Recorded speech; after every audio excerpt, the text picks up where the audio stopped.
오늘 은혜 받으실 말씀은 시편 1편 1절에서 3절까지 말씀입니다.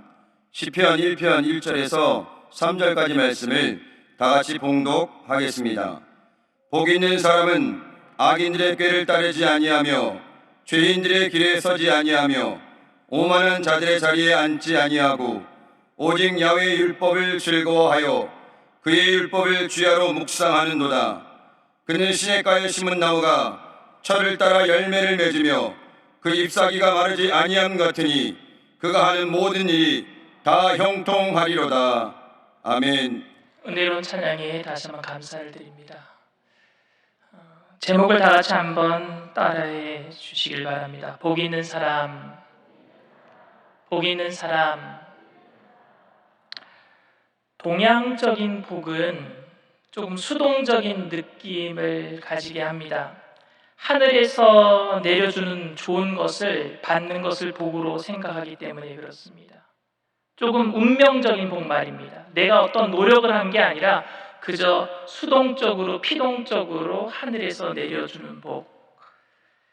동양의 고전으로 정치학 교과서에 해당하는 서경이란 책에 오복에 대해서 5가지 복을 수, 부, 강령, 유호덕, 고종명 이렇게 5가지 복을 얘기합니다.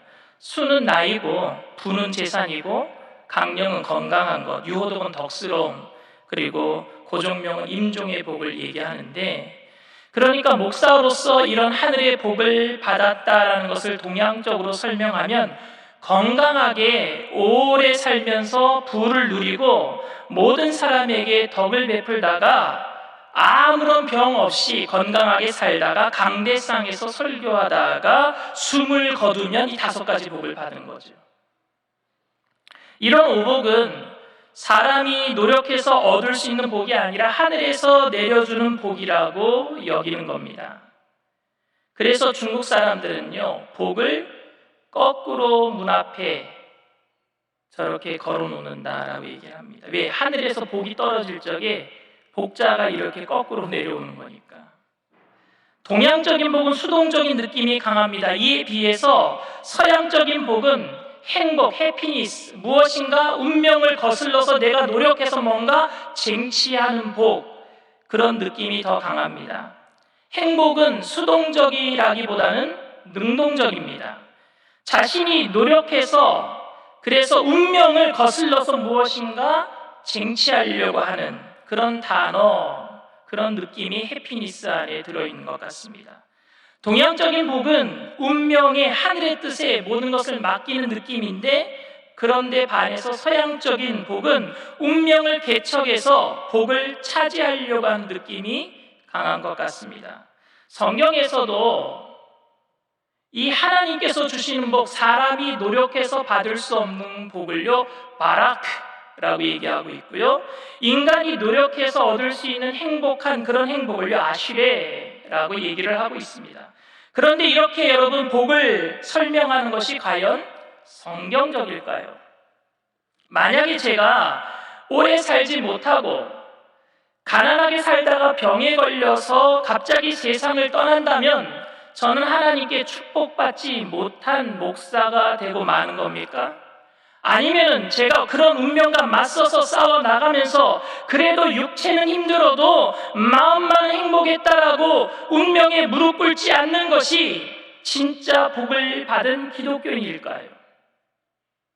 어떤 사람이 시편 1편에서 말하고 있는 복 있는 사람이겠습니까? 하늘이 내려주신 복을 받지 못하면 복이 없는 사람입니까? 아니면 그런 하늘이 내려주신 복이 없더라도 어떠한 환경 속에서도 행복을 누릴 수 있는 그런 마음가짐이 있는 사람이 복 있는 사람입니까? 먼저 생각해 볼 것은 하늘에서 내려주신 복으로 사는 사람이 복 있는 사람인가 하는 문제입니다.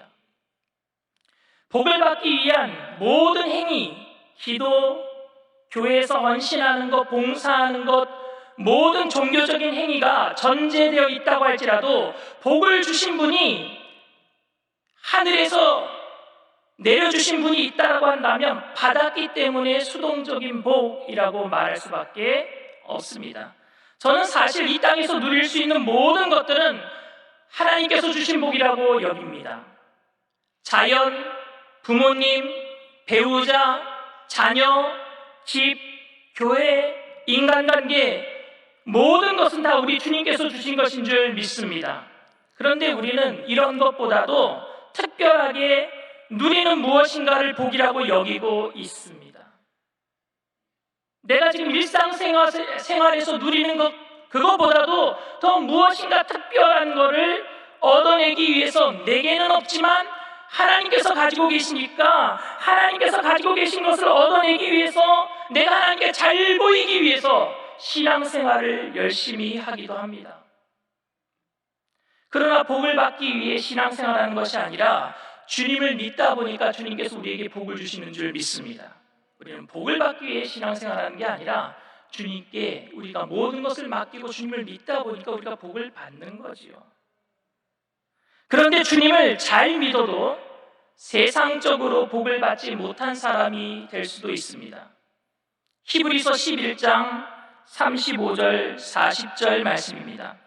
여자들은 자기의 죽은 자들을 부활로 받아들이기도 하며 또 어떤 이들은 더 좋은 부활을 얻고자 하여 심한 고문을 받되 구차히 풀려나기를 원하지 아니하였으며 또 어떤 이들은 조롱과 채찍질뿐 아니라 결박과 옥에 갇히는 시련도 받았으며 돌로 치는 것과 톱으로 켜는 것과 시험과 칼로 죽임을 당하고 양과 염소의 가죽을 입고 유리하여 궁핍과 환난과 학대를 받았으니 이런 사람은 세상이 감당하지 못하느니라.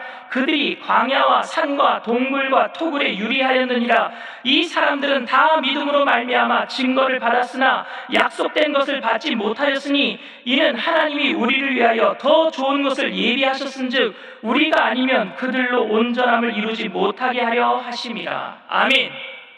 히브리서 11장의 믿음의 선진에 대해서 복받은 사람들도 얘기했어요. 아브라함, 모세, 이삭, 야곱.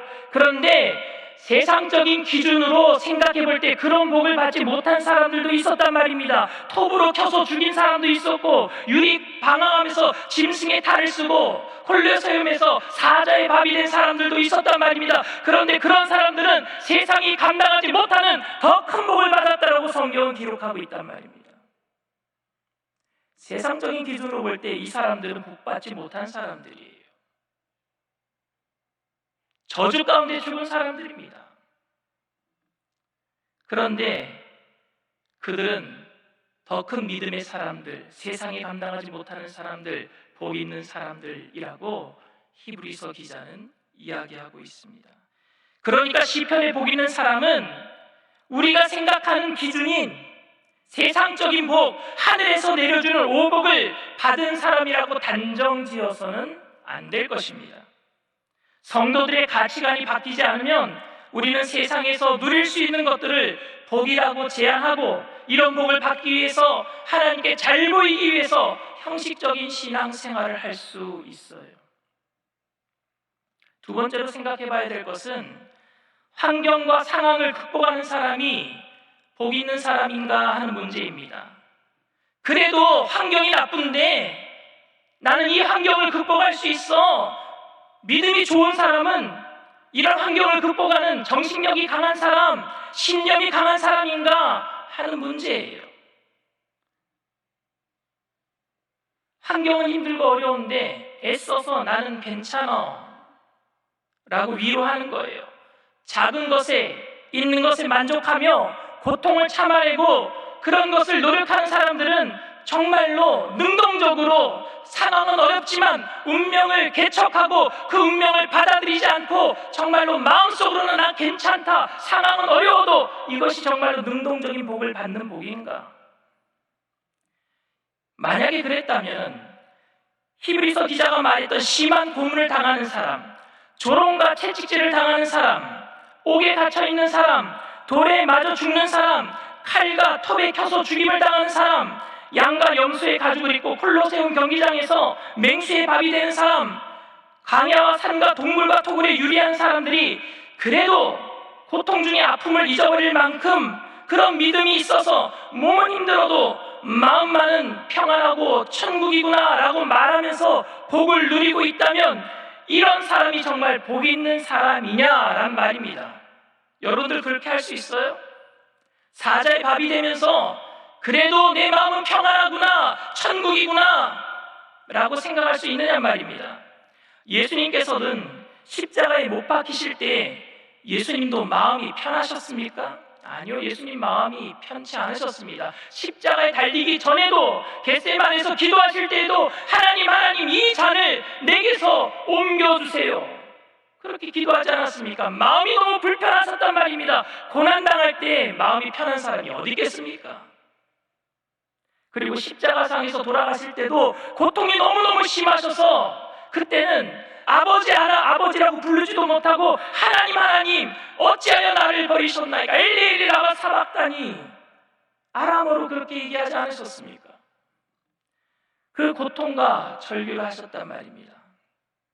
예수님께서도 참 인간이시기 때문에 고통 가운데 힘들어 하셨는데, 하물며 우리가 아무리 믿음이 좋다고 할지라도, 그리고 혹시 통증을 못 느끼시는 분이라고 할지라도 그 죽음의 공포 앞에서 어떻게 평정심을 유지할 수 있겠습니까?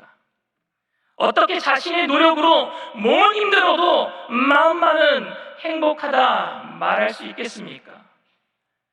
여러분, 복은 상황이 힘든데 정신통일함으로 자기 체면 걸므로 그래도 편하다 이렇게 얘기해서 복은 오는 게 아니에요. 그게 진짜 복 있는 사람이겠습니까?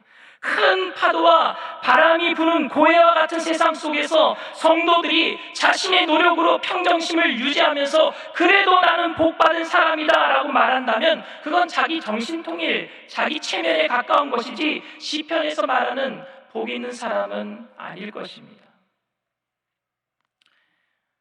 제가 아까 말씀드리지 않은 복 있는 사람의 또 다른 한 부류가 있어요. 하늘에서 내려주신 복, 아니면은 자기 자신 스스로 개척해 나가는 운명에 거슬러서 내가 받을 수 있는 복, 그거 말고 또 다른 한 복이 있는데 그건 뭐냐? 축복의 통로로 사용되는 것, 그것을 복 있는 사람이다라고 생각하는 거예요. 세 번째 생각해 볼 문제입니다. 근데 축복의 통로라고 이 말이 어디에서 나왔느냐면요, 창세기 아브라함을 통해서 나온 것 같아요. 창세기 18장 18절 말씀입니다. 아브라함은 강대한 나라가 되고 천하 만민은 그로 말미암아 복을 받게 될 것이 아니냐, 여기에서 나온 거예요. 아브라함이 복을 받아서 축복의 통로가 되어서 그 복을 천하 만민이 다 누리게 될 것이니까 아브라함은 축복의 통로, 그래서 우리는 복 있는 사람이 내가 예수를 믿고 복을 받아서 내가 축복의 통로로서 쓰임받는 것, 이게 복 있는 사람이다 라고 생각하는 거예요.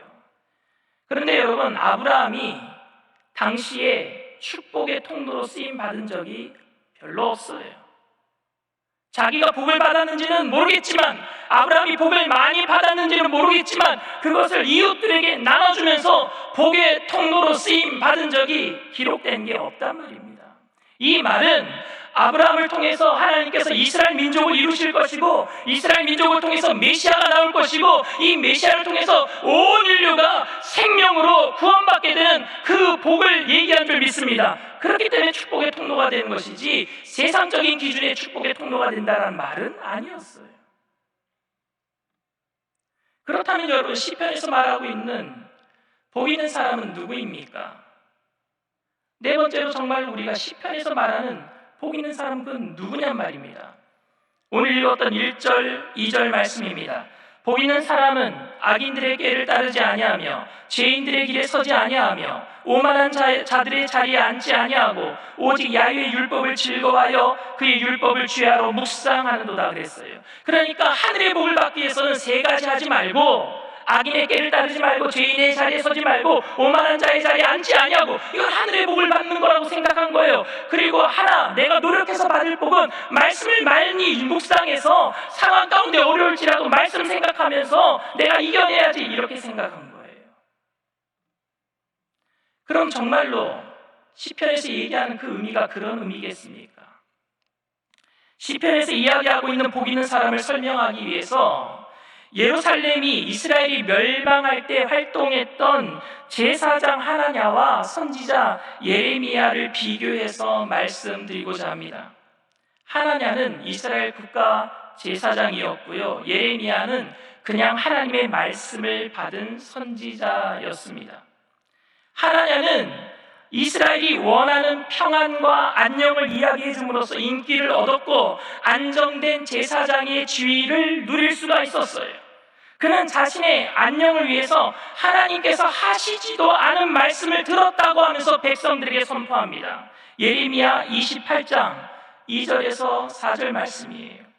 만군의 야훼 이스라엘의 하나님이 이같이 일러 말씀하시기를 내가 바벨론의 왕의 멍에를 꺾었느니라. 내가 바벨론의 왕 느부갓네살이 이곳에서 빼앗아 바벨론으로 옮겨간 야훼의 성전 모든 기구를 2년 안에 다시 이곳으로 되돌려 오리라. 내가 또 유다의 왕 여호야김의 아들 여고니아와 바벨론으로 간 유다 모든 포로를 다시 이곳으로 돌아오게 하리니 이는 내가 바벨론의 왕의 멍에를 꺾을 것임이라. 야훼의 말씀이라 하시니라.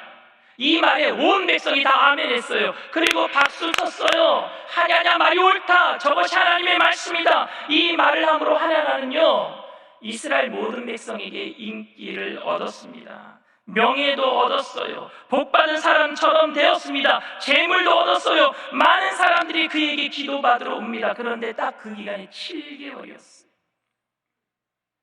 7개월 후에 예레미야 28장 16절 17절 이렇게 얘기합니다. 그러므로 야훼께서 이와 같이 말씀하시되 내가 너를 지면에서 제하리니 네가 하나님께 패역한 말을 하였습니다. 네가 금년에 죽으리라 하셨느니라 하더니 선지자 하나냐가 그의 7째 달에 죽었더라.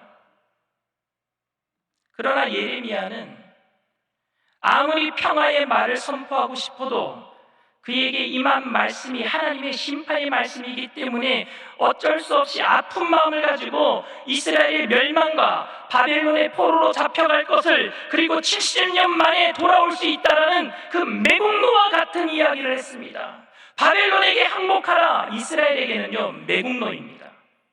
하나냐처럼 바벨론의 왕 느부갓네살의 멍에를 꺾어버릴 겁니다. 이렇게 해야지 존경받는 사람이 됩니다. 그런데 예레미야는 어쩔 수 없이 하나님의 말씀을 선포했어요.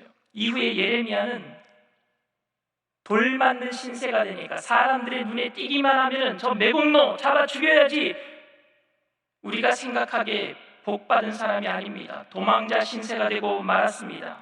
한 번은 시위대 뜰에 갇히고 죽음의 공포를 맞이하게 됐습니다. 그의 형편을 보면 복 있는 사람이라고 그 누구도 말할 수 없어요.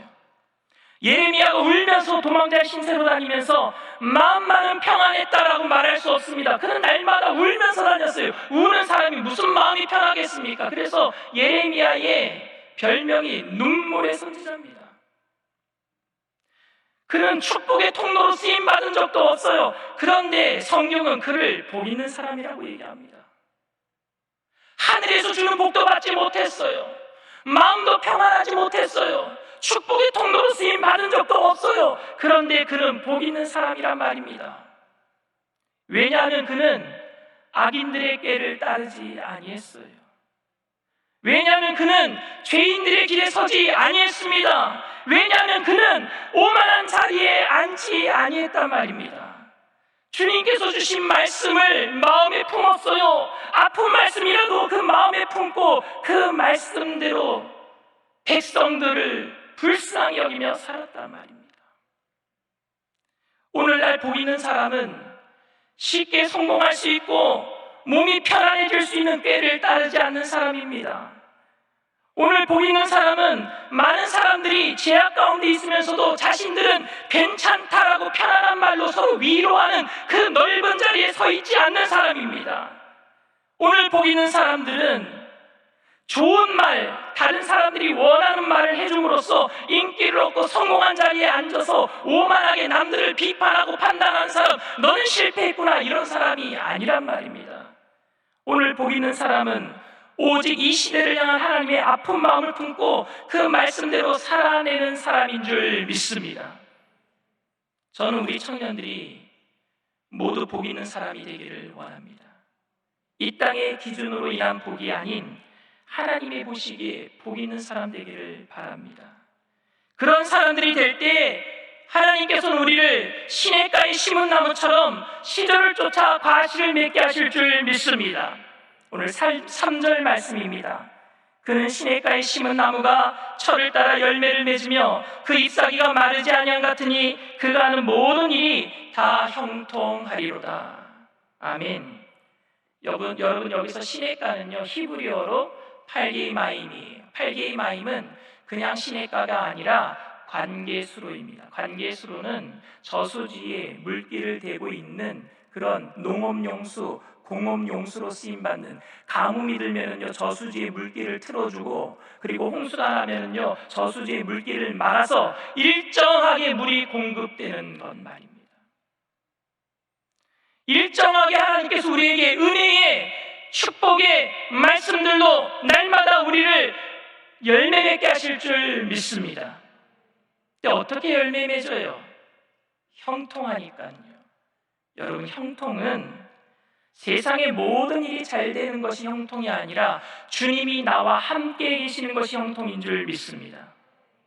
요셉이 보디발의 집에서 노예로 있을 때에 하나님이 그와 함께 하심으로 그가 형통하였더니, 요셉이 감옥에 있을 때에 하나님이 그와 함께 계시니 그가 형통하였더니, 하나님이 함께 있을 때 요셉은 형통했다고 했지 요셉이 국무총리가 되었는데 형통했다는 기록이 없어요. 의도적으로 창세기 기자가 그렇게 기록한 거예요. 오늘 형통은 임마누엘 되신 예수님인 줄 믿습니다. 임마누엘, 내가 세상 끝날까지 너희와 항상 함께 있으리라. 그 예수님은 우리를 고아처럼 버려두지 아니하시고 똑같으신 분 성령님을 오늘 우리에게 보내주신 줄 믿습니다. 그러니까 성령 충만이 우리에게 형통이에요. 사랑하는 청년 여러분, 세상적인 기준으로 복을 받았다 받지 못했다가 아닌 주님의 기준으로 복 있는 사람 되기를 바랍니다. 세상이 말하는 쉽게 편안하게 사는 방법을 따르지 마십시오. 영혼까지 끌어모아서 비트코인에 투자하지 마세요. 영혼까지 끌어모아서 부동산에 투자하지 마세요. 그건 세상적인 방법이에요. 많은 사람들이 괜찮다고 말하는 길에 서 있지 마세요. 세상이 원하는 방법대로 살아서 성공해서 그 자리에 앉아서 남들을 판단하지 마세요. 주님의 아픈 마음을 가지고 이 땅에서 주님과의 친밀한 관계 속에서 성령 충만함으로 모든 상황 속에서 예배자로 바로 세워지시게 되기를 주님의 이름으로 축원을 드립니다. 복 있는 사람으로 주님의 뜻대로 살기로 결단하는 사람들, 믿음을 가지고 가슴에 손을 얹으시길 바랍니다. 주님의 사명, 하나님의 뜻대로 살기에 결단함으로, 육신의 연약함으로 이 모든 일들을 감당하지 못하는 사람들, 아픈 곳에 믿음을 가지고 손을 얹으시길 바랍니다. 사랑과 은혜가 풍성하신 좋으신 하나님, 세상적인 기준이 아닌 하나님 보시기에 복 있는 사람 되기를 원합니다. 주님의 뜻이 나를 통하여 이루어지게 되기를 원합니다. 그 뜻대로 되기 원합니다. 주님 마음 품게 하여 주시옵소서. 세상적인 기준으로 쉽게 성공하려고 하는 악인의 길을 따르지 않게 하여 주시옵시고, 죄를 지었음에도 불구하고 모든 사람들이 괜찮다라고 서로 위로하는 그런 죄인의 자리에 서 있지 않게 하여 주시옵시고, 세상적인 기준으로 성공했다고 성공하지 못한 사람들, 저주받은 사람이라고 믿음으로 판단하는 오만한 자의 자리에 앉지 않게 하여 주시옵시고, 주님의 약속의 말씀을 마음에 품고 그 아픈 마음으로 기도하며 살아가는 복 있는 사람 되기를 원합니다. 이 시간에 주님 우리 가운데 임재하여 주시옵소서. 성령님 환영합니다. 인정합니다. 모셔드립니다. 의지합니다. 바람같이 물같이 생수같이 임하여 주시옵소서. 마음의 세상적인 기준으로 우리를 미혹하는 가정의 세로가 한 길로